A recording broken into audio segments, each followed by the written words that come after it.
Ryan, have you ever thought about being an architect? Have you ever thought about being a truck driver? Have you ever thought about being a salesperson?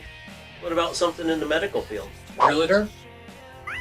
Listen to Career Paths every Thursday Wherever you listen to podcasts, and on YouTube. You might learn something. you might not. It's your life. Make it happen. Memories fading, we all forget those not so shiny things you do. Career Paths. Welcome to Career Paths by InfoNet. I'm your host, Victor Boudreau. With me, my partner, Mr. Ryan King. Hey. Hey, Ryan. What up? How's it going? It's good. And our guest today, Geof Scott. Geof, how are you doing, brother? Good, thank you. Jeff for Geof is fine. Right. You know, once again, you back when we met years ago, you made it a point to me to say it's Geof, and the thing was your friends call you Geof, everybody else that way you kind of Yeah. and with as many Get a people phone call. You know if it's somebody cool. You know, hey, Geof, phone's ringing. But if it's Jeff, you're like, oh, it could be my mom. And what did you do? Geof, and we met years ago, and how did we meet? Because you were what business career are you in? I think back when we first met was probably when I was doing rock and roll DJing in Spokane. Yeah. But I can't remember if it was. I think it was at 106. So that would have been a long time ago, man. That was what it was. It was Rock 106. Yeah. Sick. And we were doing like a live broadcast from a Foxy's bar. Lane. Yep. Yeah. And you were in the band. I was in a band. And you hosted, you remember St. Patty's Day at the old Boone Street Barn? Oh boy, yeah, I do remember that. As a matter of fact, that was a good show. I do have a video of that. It's actually on VHS still. And Cool. you're there, and because something happened, there's 5 local bands for a local St. Patty's concert thing. Yeah, it was Remember the Heroes. It was a big veterans concert. Mm-hmm. And we were not the band I was in at the time was not a part of it, and which is fine. And they had another band in. We don't say names, but we got a call. My band got a call, or I got a call to, are you guys available such and such date? I said, yeah. Why? Well, this other band's not involved anymore, so we ended up headlining that show. I think we did, but It was good. It was a good time, man. Yeah, it was crazy. It was fun. But yeah, I remember you at that. I remember at the other gigs we did. So back up. What about you personally? So we get that out of the way. We'll get back to the career stuff. Okay. Married, divorced. Oh yeah, I've got a wonderful family now, but back when we were caravanting around back then, it was too much fun. I'll tell you that much. But I've had fun. yeah, but I've got kids all over the state now in Yeah. Montana, and I've got a daughter who's working hospital administration, and another girl that's in college. Actually, I'm still wearing. My daughter calls this my bus driver hat because this is what I wear when I take her down to college and back. And I just dropped her off, so I forgot all about it. Anyway, so yeah, I'm wearing my bus driver hat. I hope you're having a good time in calculus down there. And my son is at Fort Hood in Texas, and he's flying drones for a living, and I'm kind of jealous because that sounds kind of fun. Just like playing a video game. Yeah, my sweetheart, she's here with me in the other room. She's actually, yeah, wherever you are, Mrs. Buzz. They call me Dr. Buzz on the radio, so she's like, I'm married to a doctor now. She likes that. Yeah, I'm like, well, I play one on the radio anyway. Exactly. So she's over there, and she works out of the house too. So we're both kind of doing this thing here, and we have our routine, right? And somehow we get it all done. Yeah. How long have you been together with her? Wow, man. Married over 18 years. Wow. Somebody put up with you. Tell her thank you. Somebody had to. I will tell her thank. Yeah. But I've known her since we were little kids, and our parents used to play bridge together. So wow, she's always kind of been there in the life somewhere, bumping into her, and we spent some time apart, but then back together again. It was quite the Jenny Jones moment. But it's not about the career. Actually, it is about the career. It is part of it. Everything is part. Yeah. Your life is part of your career. because I grew up in Boston. So to get from Boston. Boston to Spokane, right? Boston, where you pack the car in the Harvey Yard, have a good time in Revere. But to get from Boston to Spokane radio, you got to find a pretty dedicated. If you're gonna have a family or any kind of social life, someone who's very dedicated in the radio world, because it's show business. So Yeah. you're working nights and weekends and holidays. You never know where you're gonna be. Traveling, move. I didn't say let's move to Spokane. I was living there, and she came up to visit me, so I kind of wound up there. Is how it worked out. So, in the beginning, let's go step back. Do I have it on my question now? We mixed it all up. I'm confused. You did radio broadcasting school, didn't you? To start way back out of. I did, Vic. Yeah, And yeah. I had been doing. I started back in junior high. I think that would have been 1977. So it was a long time ago. few years. And I worked volunteer at a 24,000 watt news and AM news and information station in a little town outside of Boston, probably about 20 miles west. And the name of that town was? In Natick, Mass, the home of Doug Flutie, home of the champions. Okay, There I you didn't go. know that. Now I do. Thank you. Yeah. As a matter of fact, there's a road there dedicated to Doug. It's called Flutie Pass. And it goes in between the shopping centers. Yeah. Okay. Anyway, Or Pass. pass. You got that? Pass. Got it. Yeah. It's something like 276 feet or something, whatever it was he threw the ball that day.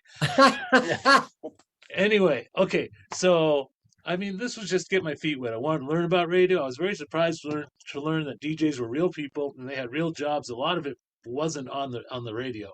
Right. There was a lot of computer stuff and logistics as far as setting up the remotes and getting all the wires in the right places, and then recording all the different elements to the show, the commercials and the songs and all that. Even back then, they had early automation, and everything was run by this computer that looked like it was a laundry machine. It had large rotary drums full of what looked like 8-track tapes. Right. And each 8-track tape was a commercial or a song or a DJ talking, or actually the DJ talking was on a reel. So it'd play one of those tapes, and then the drum would rotate, and then we'd pull the next tape in, and the reel would start spinning to a talk. And I'm like, that's really cool. DJ though, which is what I was used to doing in my basement all those years with my friends, and I used to have a lot of kids come over after school. We did fake commercials and things like that. I always knew I wanted to do radio someday. You were one of So, them. working One at of them, this- huh? You were projecting your future. So I worked at this little radio station in town. And then when I got done with that, I started filling in high school, college radio. I did that for like 5 years, but I couldn't get a job in the industry professionally. I didn't have a good, well, I had references, but no professional experience. And So, you couldn't get a job being a professional because, yeah. yeah. So the first step was going to the broadcasting school where they were able to really, work with mannerisms and broadcast technique and theory. And we covered commercials, and pronunciation was a big thing growing up in Boston. Mhm. Can't say ma, can't say coffee. You're not supposed to, at least. You got to learn how to do all that. Right. And then I had various instructors work with me, and from there, the first job they got me was, I think it was it was actually a Music of Your Life station. Nat King Cole, Frank Sinatra, Tommy Dorsey, Eartha Kitt. It was music for your grandparents. And that was my first professional job, just outside of Providence. Like great grandparents now. Yeah. Yeah. Yeah. I think my first song might have been K-Star's Wheel of Fortune, and I was thinking about how much Grandma would love that song. 'Cause it starts off with the Wheel of Fortune. I could pretend to be Pat Sajak, and she'd be like really happy. So it was a beautiful beginning to a rather fun career that hasn't always exactly gone the way we want it to, but it always goes somewhere interesting and exciting, such as this little town called Big Fork, Montana, which is where I find myself tonight. Yeah, you've been in Big for a few years now, man. 6 years, yeah. Because I do obviously follow on Facebook. We've known each other, and I'll check you out and go. You like to check out and do the weather a lot, let people know what's going on in Montana, Big Fork. Yeah, we do weather for all the Northwest. Really? Mm-hmm. Mm-hmm. Are we supposed to get snow in my Spokane area? Do you? Coincidentally, It's moving in right now. so there. Huh, okay. Well, thanks for the update, sir. You're welcome. See, we are informational. We are, damn it. Geoff was in it for- Unfortunately, by someone, Yeah. the time someone sees this, Yeah. the snow will have already passed through. But Oh, well. you know, Yeah. Yeah. Oh, well. Anyway. have to ask for that 10-day forecast. Yeah. Don't trust any forecast longer than 10 days. I'll tell you that right now. I don't. They That's I can't don't. do it. They can't Yeah. do it. Yeah, I don't trust. My mom says she only watches the news for the weather, and it's like, Yeah. really? And they don't even get that always right, Mom. Okay, sorry. I'm not talking about you. Not talking about you. So I guess the point I was trying to make was that you Sorry, can really you interrupted. can go where you want to go in your career, but sometimes you got to get around and find the right way in and the Right. right places to be, and then take advantage of every opportunity you can. Maybe it's not that I started off on a rock station playing Allman Brothers. You're But right. hey, but I was there cracking a mic every night. I was in this little shack in the middle of the woods in Rhode Island that Right. was 50,000 watt daytime transmitter. At night went to 500 watts. So I could really cut my teeth there. But the reason why was because it was AM. So at night, you know how you get that skip? You can hear stations far away at night. yeah. This station in Providence, Rhode Island has absolutely nothing south of it. So anything above 500 watts goes all the way down to Bermuda, Mexico, and Wow. Argentina. It just keeps going. So they knock it way down. Wow. Okay. Learned a lot there, especially how to get rid of rats and snakes because they were crawling in that place a lot. I And, never imagined a DJ doing pest control. Okay, never mind. You haven't seen a transmitter shack. No, I They're haven't. not. This room looks spotless compared to that. Oh, your room's dark behind you. It looks Well, good to us. I think That's I saw one on WKRP one time. They had to go way up to this little shack and the Yeah. yeah. Kind of remember that episode. I love WKRP. I used to have the Black Death T-shirt. Oh, nice. Johnny always wore. No, okay, you keep hold on. You just start. Sorry, we're getting. A lot of those stories they used on WKRP are actually from the radio industry, and I recognize all those people as people that I've worked with in the past or work with right now. And Really? they're all the same. Yeah, there you go. Pretty much. The stories never change. The salespeople are all the same types. I mean, it's funny, man. It's really funny how WKRP is so lifelike. And, Yeah, you lived it, so you live it. You know. Or yeah, every story is something that really happened, like the Chicago concert where somebody got stampeded. Yep. That was That I remember actually because I just watched it recently. I believe it was on that DVD that they comments on it to do with that actual incident. right. Hey, dude, what about throwing turkeys out of a helicopter for Thanksgiving? Did you ever run into that situation? Awesome. Best promotional ever, I mean, if only some radio station really did that. Think of how popular they'd be. Oh, Now everybody does it, but I mean, we Right. had a pretty good. I think my favorite promotion, actually, Vic, and you'll remember this one, was after Wayne's World. That was the craze, it was Oh, the yeah. Oh, buzz. Jesus. I mean, what's up? Well, we went out and bought ourselves a Garthmobile. Remember that? Mm-hmm. You do. A Oh, yeah. blue Pacer, got the flames on the side. Everything was just right. And we set it up for live remotes, and I went around. They sold packages, and I went out and did live remote broadcasts all over town. And we gave away prizes from the Garthmobile, and Right. everyone loved it. Yep. I mean, just driving down the road was cool enough, tons of waves and causing accidents and stuff. And I was just looking forward. I was hoping someday I could race the Wienermobile with Oscar Mayer, but that never happened. But well, So did your Garthmobile have the licorice dispenser on the ceiling where you pull it down? Yes. I asked for licorice, but it was not. It was CD dispenser, I think, or something. And we just were throwing out tickets and CDs.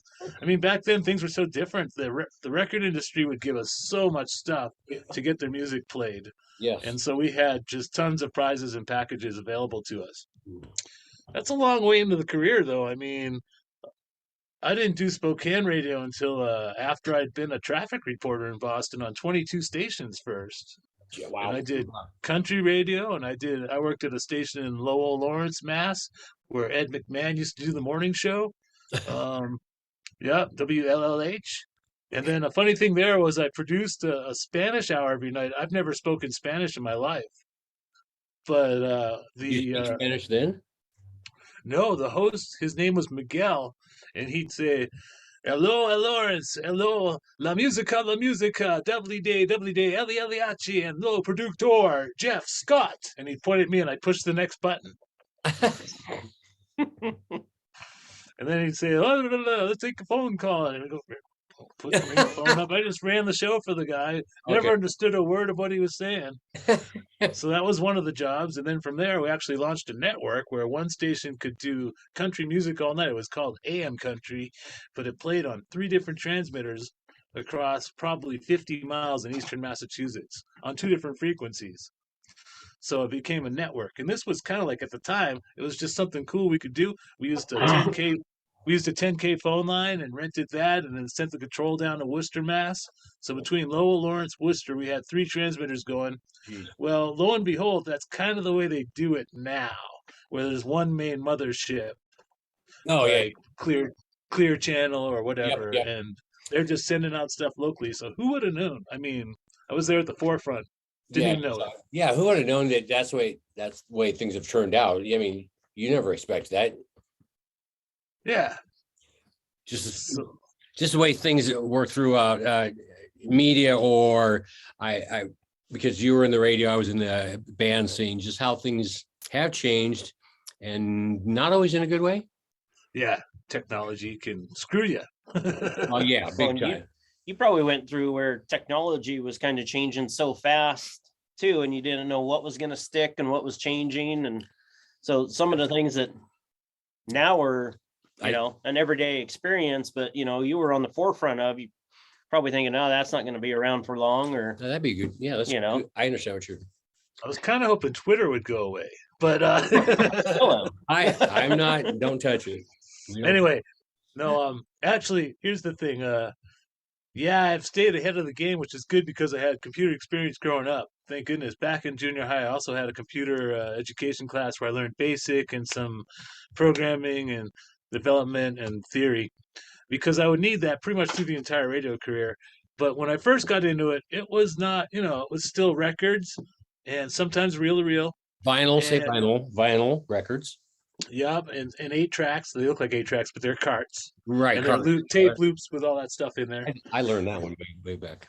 So then we went digital after that, and it was sometime around 95 or so when the first CD came out. Our first CD was Van Halen OU812, and we had everything else was on an album, and then we had a CD player for that one song.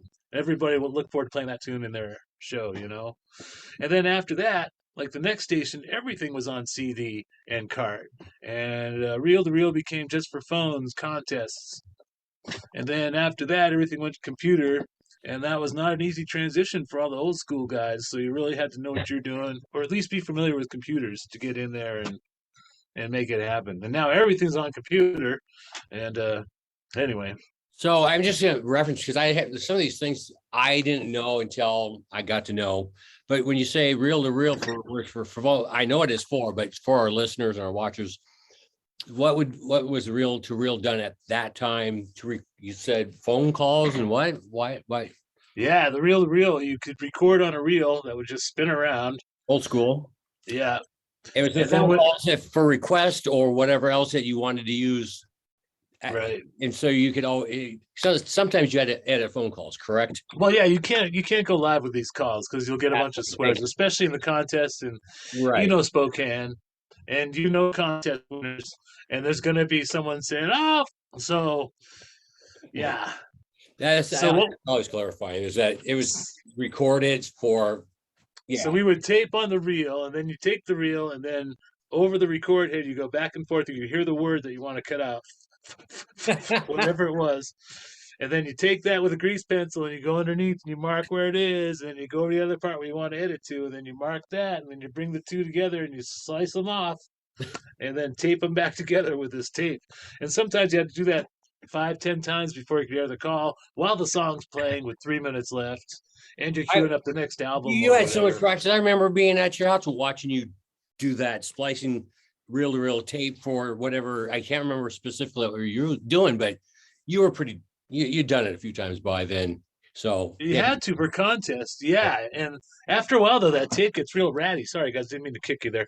After a while, the tape gets real ratty where it starts to drop off a little bit on both sides. So you have to be careful with that reel, but that's a lost art right there. Now everything's digital.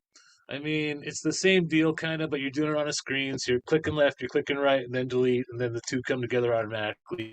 And it's just a real time saver, obviously, as long as you have the hard drive for it. Right. So, but now somebody's got to get in there, record all the music into the system. So you either get it downloaded from the internet, or else you have to go in there with a CD and record it manually into the system.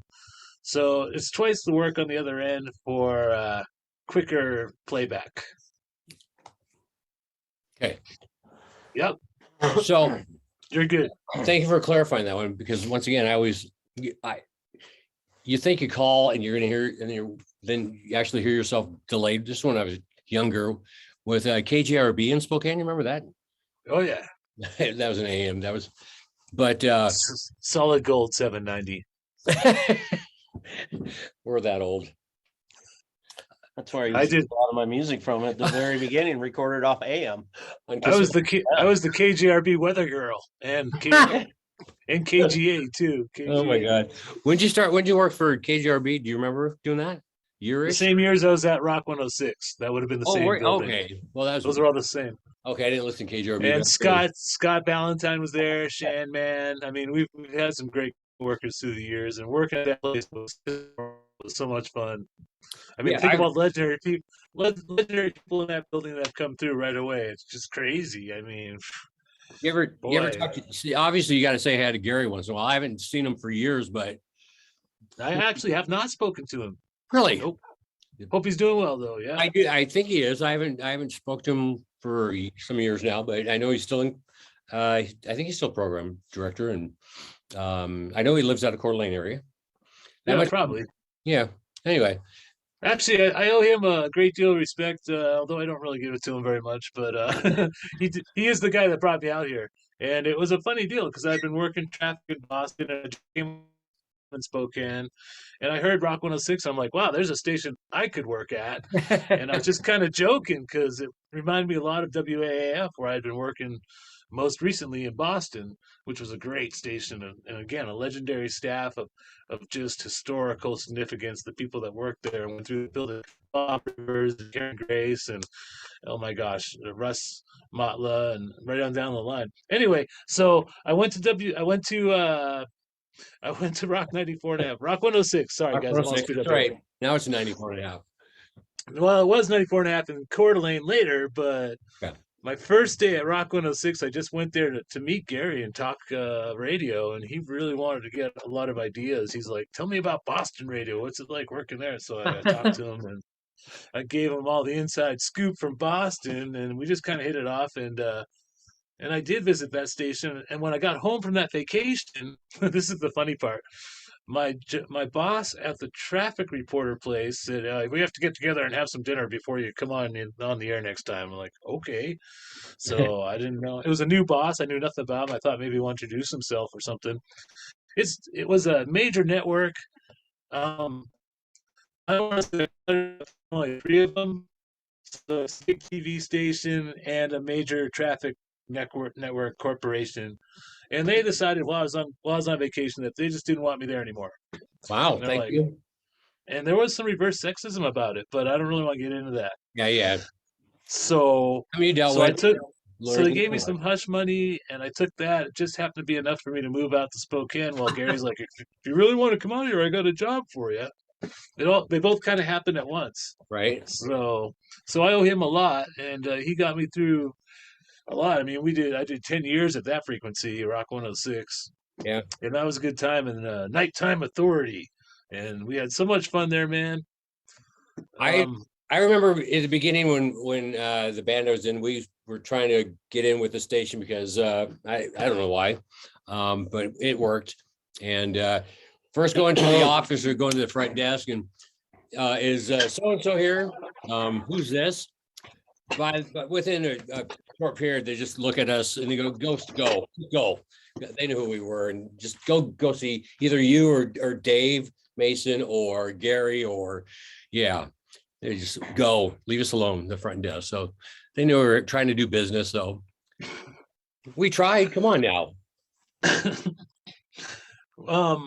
Even the receptionist at that office was awesome. Remember Shelly? Yes. Shelly. Yeah. And she had to handle all kinds of crazy people all day and all night. If it's the same Shelly I'm thinking of, actually, there's more history on my side on that one, but not with her personally. It's her sister anyway. Oh, okay. Well, there you go. Well, we all went to the same Ooh. school together and blah, blah, blah. And She's doing well now. She's got a great family in Seattle. yes, yes, She's And- very and- professional. yes. And she had her own stuff to deal with. So we're getting way off track, which is okay. But so, That's all right. yeah, it is. So you did broadcasting school. Then you got into basically going and working for free forever. And you- Well, yeah, there was some volunteer stuff back there. I mean, showing up on the front doorstep of a high school, knocking on the door during summer break. Hey, somebody let me in. I hear you're looking for a DJ. And I must have done that for about 20 minutes before this guy named Rich Lyons came out. And he's like, "Oh, you're a DJ, huh?" Because he's just thinking, "Wow, I get to leave here on Saturday afternoon for a change." So so I took over that position, and that wound up being a 5-year deal, kind of. And I mean, and it was a high school and a Right. low wattage station, and really that's where I got to do whatever I wanted to, and we did all kinds of crazy things. I brought the phone in. I brought in my own setup most of the time, much like this. I brought in cassette decks so I could play back little bits that I made earlier in the week. right, right. And then I brought in a little box so I could hear the phone calls. And when a turntable would break or something, I wouldn't wait for them to come fix it. I'd bring in something else and then patch it through the cassette deck, you know? And I learned early on, this is one of those things when I was a little kid, that if you took a cassette deck, remember the cassette decks? And you Dollar. could, you got to wind them with got to wind it with a pencil, right? Well, yes, technically. Right. So you go inside the cassette deck. There's 2 heads in there. Actually, there's 3, and one of them's an erase head, and it's the one on the left. So I would cover that over with mask. No, actually, with Scotch tape, Yep. or a matchbox cover, a matchbook cover, some kind of cardboard. Anyway, it wouldn't erase the last thing that was on it, and you could do multi-tracking on a cassette. Only the quality would degrade after a while, but I learned how to use it to my benefit and was able to do a lot of production. I'm thinking of promos and commercials, fake commercials, skits that way. Mhm. So early on, even before there was multi-track, I was still kind of making my own multi-track, but you only got kind of one deal to do it. If you didn't do it the way you wanted it to be at first, there was no way to erase that and record over. Right, right. So Start over again. you have to really think about your levels and what you're trying to get done, especially if you're trying to create a scene with sound effects or something. And I was all about the theater of mind back then. Radio has always been a great place to exchange ideas and create visual imagery without seeing a picture. Yep. Painted in their head. So these are all things that you think about when you're broadcasting, is how to relate one-on-one. And I'm sorry, I'm getting a message on my computer. Is that affecting this at all? Nope, we're not seeing anything. Okay, good. Okay. Talking about would you recommend if somebody wanted to get into the media and stuff like that? I hit it early, but you just said something that triggered my question. The theater of the mind, how you looked at it and what you processing when you did recorded whatever you had to do, not live, but I mean, I guess even live you'd think of stuff, wouldn't you? Am I making sense of my question? I'm thinking from the artsy type because I'm from the music thing, where Right. you have something coming in, a sound coming in that comes from your behind you, but it's technically you're only doing it in stereo, but the way it's mixed and everything. Yeah. Well, during commercials, yeah, and you know, a concert spot without a background audience at the beginning is not going to sound like a concert spot. Right, right. So live for one night only, and then there's nothing there. It's just not going to sound right. So you got to put in the.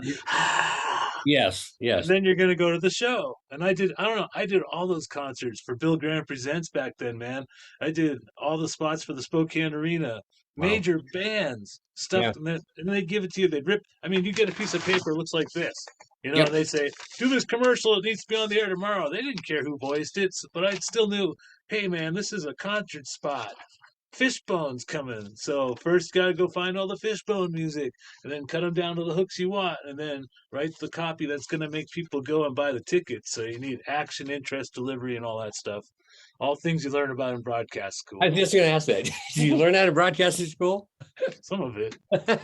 Some A of lot it. of it. So is that still the route, to get into broadcasting now? Do you go to just go to a broadcasting school, or has that changed? And Well, it seems to me now it's more computer oriented, and you got to be able to know how to put things into the system and run the software that runs the stations, because everything's done remotely now. So it's a lot more computer based and a lot less radio DJing. And I was trying to think about that for you guys, because this is kind of a side note, but Yeah. back during the pandemic, we had to come up with drastic measures, and that's really when I started using my studio here for my day-to-day job for those radio stations, the 7 stations here in Kalispell. Well, in that year that we broadcasted entirely out of the house, I did. I have my numbers ready. I'm going to read it real quick. Okay. It says 11,414 audio files. So those are just little breaks, either things between a song or a commercial, or just talking up call letters, or this could be any kind of DJ breaks. 11,000 times a year I break the mic for these guys. And we couldn't do that without digital technology the way it is right now, because you couldn't be on 3 stations across four day parts. Can't? Why not, Geoff? I thought you were that good. No, got to go. 6 Yeah. hours, 7 hours, I'm done. I want to leave. And yet you're heard all the time. Multi-station.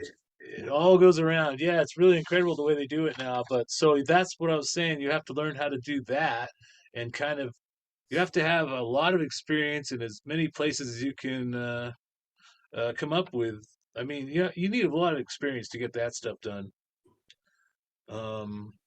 I also went through 15.75 pounds of sourdough pretzels in that year, and 16 pounds of peanuts. 1 dozen Twinkies, which we first bought at the beginning of the pandemic. I'm like, if it gets to the point where I'm eating Twinkies, it's real. The Twinkies were gone. Fresh the whole year through. So.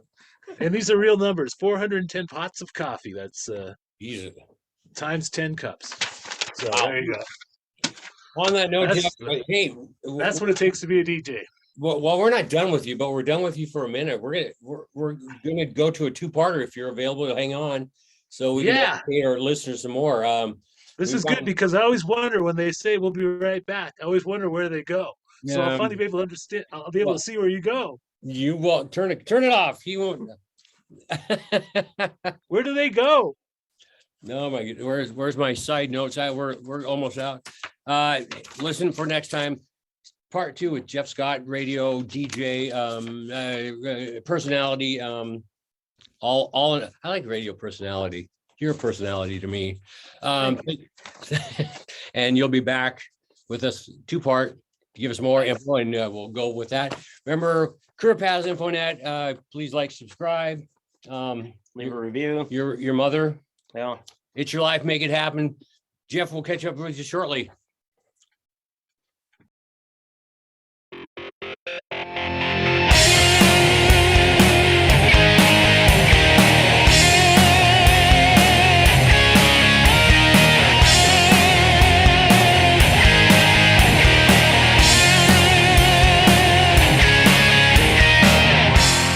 Ashes to ashes.